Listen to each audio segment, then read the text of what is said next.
రాజమహేంద్రవరంలో ట్రాఫిక్ క్రమబద్ధీకరణ ఆక్రమణల తొలగింపు నేపథ్యంలో పోలీసు నగరపాలక సంస్థ ఆధ్వర్యంలో స్పెషల్ ఎన్ఫోర్స్మెంట్ టీం ఏర్పాటు చేయనున్నట్లు మున్సిపల్ కమిషనర్ కేతన్ గార్గ్ పేర్కొన్నారు.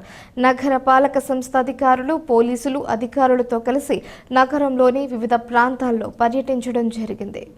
ఈ సందర్భంగా మున్సిపల్ కమిషనర్ కేతన్ గార్గ్ మాట్లాడుతూ జిల్లా ప్రధాన కేంద్రం రాజమహేంద్రవరంలో ట్రాఫిక్ పూర్తి నియంత్రణ నేపథ్యంలో క్రమబద్ధీకరణ చేయాల్సి ఉందన్నారు. అందుకు అనుగుణంగా రూట్ మ్యాప్ సిద్ధం చేసి ఆక్రమణ తొలగింపులకు సంబంధించి సమగ్ర నివేదిక అందజేయాలన్నారు. నగరంలోని అన్ని సీసీ కెమెరాలను పనిచేసే విధంగా చేస్తామన్నారు.